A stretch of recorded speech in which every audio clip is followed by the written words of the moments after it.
So picking up where we left off, talking about the Puritans of Massachusetts Bay, the first wave of Puritans had arrived by 1620, again via the Mayflower, establishing the Mayflower Compact in the first settlement, small settlement. A decade later, in 1630, you have this larger migration of Puritans with their own charter, known as the Puritans of Massachusetts Bay. This group was led by John Winthrop. He led some 700 Puritans to the New World, and like the Puritans, like the Pilgrims, kind of the first group to make the transatlantic passage, they left. The Puritans and the Pilgrims left for purposes of escaping religious persecution. They wanted to create what essentially a new Christian order in North America. Winthrop, in particular, saw the New World as an opportunity to reestablish the Garden of Eden, a utopian existence here on Earth, and then use that as um, an example for the old world to purge it of its and reform it from its corruption and kind of atrophied kind of practices, cultural and social. So it's a reinterpretation of the old world versus the new world relationship, where uh, you have under the mercantilist system, where simply the new world is just a massive land area that can be used to for its natural resources to be extracted and shipped across to be manufactured into actually goods, produced goods in Europe, and benefit the mother country, the particular nation in Europe, sponsoring the New World settlement. Well, here Winthrop is saying, well, actually the New World might have serve as an example for the old world to actually follow. So that is giving kind of this a new sense maybe of purpose, you might say, to um, New World identity. And that's exactly what Winthrop began to preach openly in his sermons. He saw essentially um, the colony as um, following a mission to live according to God's Word as found in the Bible. He saw the colony of Massachusetts Bay, which he led, as an example that could be used to guide the rest of humanity as to how life should be lived. In fact, he phrased it, that the we shall be like a city upon a hill, a beacon for others to follow. The Bay Colony was essentially, in his eyes, and the eyes of those who thought similarly, uh, that the Bay Colony was the last chance to really get things right as far as how to live an ethical, moral existence for the betterment of all. And we've kind of, if that sounds familiar, if there are echoes that you know go back to Erasmus, Thomas More, that that's that's you can begin to see not a direct thread perhaps, but you can see certain parallels beginning to play through here. And it's John Winthrop and this city upon a hill type of notion that is going to be another key cornerstone to American identity. Today we point to this as the origins of that exact notion of American identity. National values stem from this ideal that the United States is the last best hope for cherished values. Today we identify those as democracy, personal freedom, equality, the notion of America as an exceptional place and state is born of this kind of idea of a city upon a hill, um, in a kind of a general sense.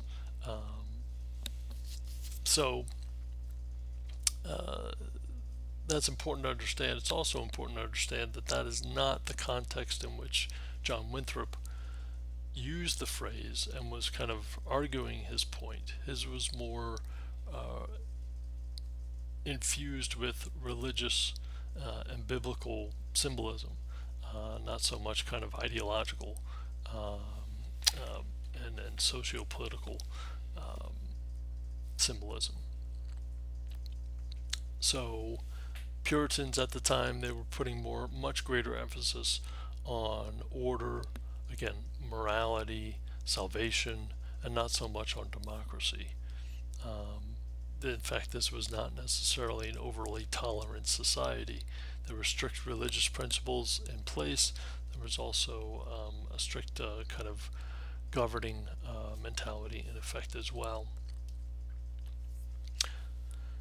So that kind of sketches out what was beginning to take place, what forms of settlement were beginning to take place in primarily what is today New England, in English colonies. That was this mostly kind of religious community that was establishing itself and also beginning to establish obviously its own sense of identity. In the mid-Atlantic region, kind of our region here, geographically today, you have Maryland, the Maryland colony coming about in 1632. It was established by King Charles I of England. This is the son of King James, and King Charles awarded Sir George Calvert lands in the New World as a reward for his government service. He became the first Lord Baltimore, and Lord George Calvert converted to Catholicism. And he wanted Maryland to be a haven for Roman Catholics. That if Puritans had their own kind of idealized community in the New World, well, Catholics should have something similar as well. He named the colony after King Charles I's wife, Queen Henrietta Maria. So George Calvert or Lord Baltimore, was granted enormous political, economic, and legislative power over the governing of the colony of Maryland. He had the right to enact any laws he wished.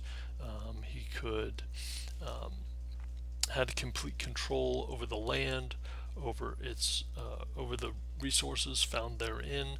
He could distribute the land as he saw fit, to whom he saw fit. Now Calvert himself died before he could make much headway, but his son Cecilius took over.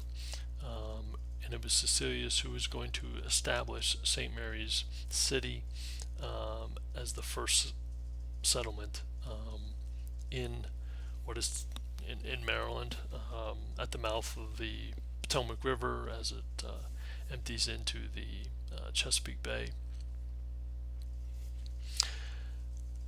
Cecilius is going to allow for a representative assembly type of government to be created.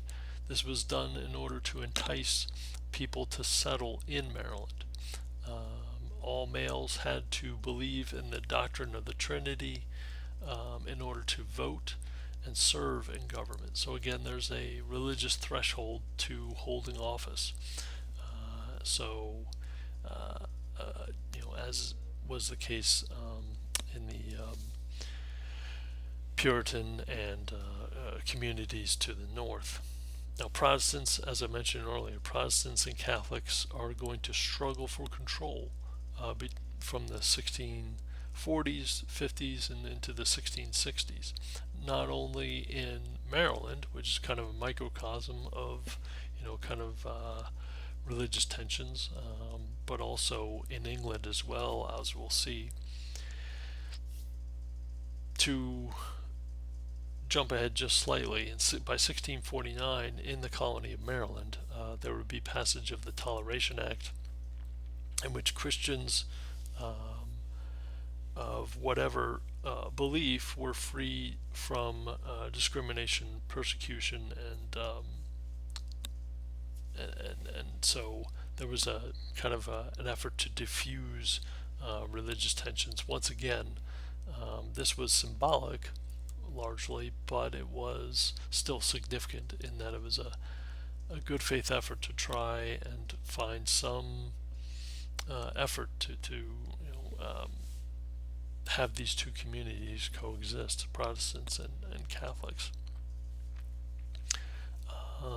So I believe, the Toleration Act, I believe, is in England in 1649. So check that, not in the colony itself. England was not the only one that was settling in this area, along the eastern seaboard. You also have the Dutch beginning to establish colonies and kind of sandwiching themselves between English communities as early as 1609, just 2 years after Jamestown was successfully established. You have the English sea captain by the name of Henry Hudson exploring what is today New York. He sails up a river. Today it's called the Hudson River, named after Henry Hudson. And he is in the employ, that is to say that he was hired by the Dutch to lead this expedition. So any explorations that he did, any settlements that he established, any negotiations that he made with local Native American communities and tribes were in the name of the Dutch Republic and not in the name of the sovereign of England, even though Henry Hudson was English. It's essentially the same thing with somebody like Christopher Columbus. Christopher Columbus was Italian, and he was in the service of Spain. So again, that's the reason why Spain is